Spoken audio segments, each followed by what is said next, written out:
Good morning. Welcome to the post-launch news conference for Orbital ATK's 5th resupply mission to the International Space Station under NASA's commercial resupply contract. Joining us here at Kennedy Space Center are 3 people who will give us the latest updates on the mission. Kenneth Todd, Operations Integration Manager, International Space Station Program. Frank Culbertson, Space Systems Group President, Orbital ATK. Vern Thorpe, Program Manager for NASA Missions, United Launch Alliance. After a few opening comments, we'll take your questions. For those on the phone, if you have a question, you can press *1 to be entered into the queue. First of all, I'd like to extend my congratulations to the integrated ORB ATK and ULA team. Clearly, this team was ready to go do this launch tonight, and absolutely flawless countdown. And I think for those of you that were here and saw it, I think you would agree it was an absolutely spectacular launch, and certainly never get tired of seeing those. So again, my congratulations to this entire team here to my left.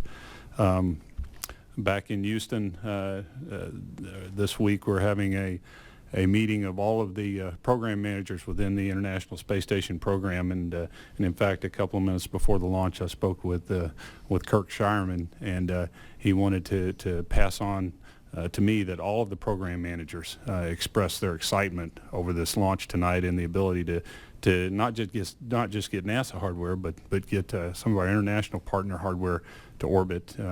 A lot of it being the research that we're going to be doing on Space Station over the next 60, 90, 120 days. And so it's a very exciting time for the program, just coming off the CRS-4 mission to be here and on our way with this OA-6 mission is certainly very exciting. The ISS is ready, the crew's ready, and we'll be ready to go Saturday morning when we see you out the window. Frank? Thank you very much, Kenny, and good morning to everybody. It is certainly a good day for us. On behalf of all of Orbital ATK, I'd like to thank the teammates that helped make this happen. Of course, United Launch Alliance and all the folks that made this look easy. It was a very smooth count. We all know that it takes a lot of hard work doing hard jobs to make them look easy, and they certainly did that tonight. Of course, the weather cooperated too, which we were happy to see. We had great support through the whole process from NASA Kennedy Space Center processing the cargo, and Johnson Space Center, of course, in the ISS program, and also the 45th Space Wing in making the range available to us and conducting the operations tonight. So it was a great team effort. It allows us to deliver over 3.5 tons of cargo to the International Space Station so they can continue their important research and keep the crew on board and keep them fed and clothed and healthy. This is a very important mission, both what's happening on the station and what we're delivering, and to be able to turn around so quickly with a great team supporting us, it means a lot to us at the company. We're looking forward to more missions in the near future, but we've still got some big tasks ahead of us tonight. The team has already completed the unfurling of the solar arrays. Both of them unfurled completely and are producing power and charging the batteries.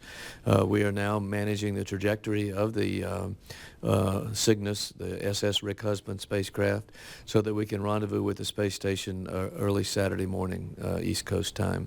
And of course, we're looking forward to that and getting the Cygnus on board and opening the hatch, and maybe they'll find a few Easter eggs on board, who knows. But it's been a good night, and we're very proud of what the team has done, and thank everybody again for their support. And Vern, you and your team put us almost exactly where we needed to be, and we really appreciate that great work. Thank you. Hey, well, thanks, Frank. It's great to be here after another fantastic launch. I'd like to say congratulations from ULA to NASA and Orbital ATK and the entire mission team. In just a little over 20 minutes, we went from liftoff to delivering Cygnus into exactly the orbit that it wanted to be in. I think I mentioned before during the OA-4 launch, that's faster than most pizza deliveries. So we did it again tonight. This was our second successful cargo mission. Of course, the other one was 3.5 months ago in early December. And I've got a few numbers to share with you tonight. Many of you recall that the last time we launched a Cygnus, it took us 3 attempts over 4 days because of ground winds. The wind was blowing really hard, and it was just exceeding the allowable limits for liftoff. This time the weather cooperated beautifully. Winds were only blowing 6 knots at the time of T0. Also, for the first time that I can ever remember, in one of the final weather updates we got, the launch weather officer actually gave us a 0% probability of violation. And it's rare that you get 0%, so the weather was just beautiful tonight. We were targeting a 230-kilometer circular orbit, and we came very, very close to that, like we normally do. We were just a fraction of a kilometer off, which is well within the allowable dispersions. And regarding the inclination and other orbital parameters, we nailed it. So we got Cygnus where it wants to go. As Frank said, it takes a lot of folks to make this happen, and we're really focused on mission success at United Launch Alliance. But for sustained mission success, it really takes a broader team. It takes a seamless integration between the launch team and our customers, whether they're civil missions like this or commercial missions or government missions. And we are really thankful on this mission in particular to have just a fantastic partnership and a working relationship between all the team members. I'd like to offer a big thank you to the Air Force and to the FAA, who provided outstanding support for this launch, and they also helped make it all happen. I want to say thanks to all the families that stand behind all of us and let us do these great things. And thanks again to all of our mission partners who've worked with us to achieve now 106 consecutive successful missions since ULA is formed. And of course, we do each one of those missions one launch at a time. Thank you. We'll now take questions. For those of you in the room, you can raise your hand if you have a question, and someone with a mic will come to you. Please introduce yourself and to whom your question is directed. For those on the phone, please press *1 to be entered into the queue if you have a question. Take this gentleman here in the front, please. So can you tell me what the difference is? Oh, first of all, Brian Rue, NASA Social. Can you tell me what the difference in time is from launch to capture for a Florida launch versus a Virginia launch? There's really no difference in time that relates to where we launch from. It really depends on the phasing we have with the station at the time we launch. For example, on this mission, launching today results in a Saturday morning rendezvous and berthing. If we had launched tomorrow night, it also would have resulted in a Saturday morning launch and rendezvous and berthing. And if we'd have waited one more day, we might have had a 2-day delay beyond that. So it really varies depending on where the station is in relation to the launch site at the time we launch. But it's usually anywhere between 1.5 and 3.5 days. Take over here. Thanks, James. Day in Florida today. First one for Vern.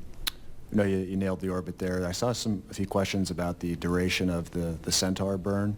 Just wondered, was there anything out of the ordinary there, or did it just turn out differently than people were anticipating from what was published? So the pre-launch predictions of exactly when the events are going to occur are based on a preliminary trajectory. Typically, it's been developed a few weeks before the launch. So it's not unusual for things to vary a little bit based on the actual conditions of launch. What I do know is that Centaur nailed the orbit, and like every mission, we're going to go do a very, very detailed post-flight review. We always do, always have done that, to make sure that everything performed properly. But from everything we've seen so far, the mission was pretty nominal. Thank you. Frank, just wondered if you could kind of reflect on this 2-mission detour down to Florida that is now complete. Not quite 18 months ago, I guess, the process began, and don't know if you expected it to go as smoothly as it has. Just what do you think now that you've reached this point and you're ready to head home to Wallops? Well, this is a good example of industry working together to recover from a failure and to move forward in support of our customers such as NASA and the International Space Station in a very expeditious and efficient way. When the accident occurred, our company leadership came together basically and came up with a plan, and we presented it to NASA and said, we have a partnership with ULA. We think we can get you back, we can get back to delivering cargo very quickly. And they took us up on it, and with the help of ULA and a lot of hard work by the team and support of NASA, we were able to pull it off pretty quickly in just over a year, with another one just 3.5 months behind it. I think that shows the resiliency of American industry, our ability to react to unforeseen events and get things back on track in an efficient way. It also shows that doing some of this on a commercial basis allows us to have the flexibility to do those kind of things and react to in a very quick way in ways the government might not be able to do. No offense, Kenny. But it does allow us to show that this works, and I think we'll see that continue to happen going forward as we react to the reality of the future and events that might occur. We'll come together, and the other part of that is the fact that when we had the failure, the need to continue supporting International Space Station brought a lot of industry together. We had a lot of offers of help from people and ended up working together very effectively to make sure the mission continues. I also want to say thanks to the hundreds of people that showed up at this hour for the press conference, and you know, my greetings to the thousands that must be watching it on TV and online. Additional questions over here? Hi, Sultan, Bold Media. I had a couple of questions. First, what is the duration these sort of refreshes sustain the ISS for? And two, what is the statistical probability of Easter eggs being in that payload? I'll leave the second one to Frank since they packed it, and we'll let him talk about eggs. I don't reveal secrets like that. The crew might be watching. Yes, but if your question is, I mean, we're looking at this mission for about 55 days. We plan consumables such that we could sustain without this particular vehicle. We'd always like to keep in front of the arriving vehicles and not have anything there that's critical to our ability to be successful on orbit in sustaining the crews and keeping the research moving forward. And so that's kind of the timeline we always work to. But we keep the vehicles long enough to get the cargo out, load them up with trash, and then we'll let them go. So that's the kind of our plan for the Cygnus vehicles. Over here? Hi, Ken Kramer, Northeast Astronomy Forum and Universe Today for Vern. Maybe you could also look ahead. We've seen the beautiful crew access tower rising over the last few months, and it's shining brightly there. I wonder if you could tell us about that, the progress, when it's going to be done, and what it all means. Okay, well, we're doing that in preparation for when we start, human flights from Complex 41. That tower should be complete and fully operational by the end of the year.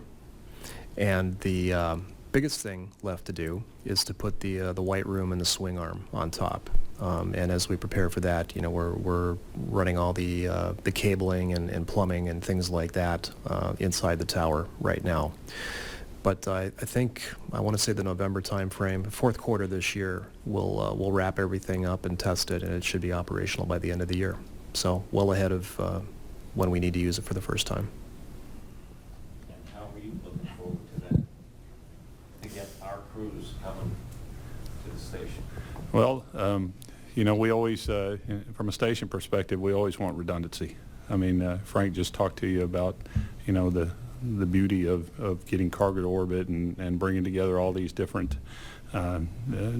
factions to make things happen and make good things happen, even out of the bad things. And that represents redundancy in the industry thing, and when we can draw on those kinds of things, and we look at it the same way relative to getting people to orbit. So our ability to do that from here is absolutely something we're supportive of and we're excited about, and again, that'll just give us more capability from a station standpoint, more flexibility, and that's good for us going forward. That's going to be good for sustaining our international asset.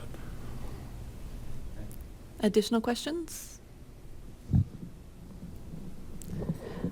All right, well, you can tune in on a Saturday for the capture and installation of Cygnus.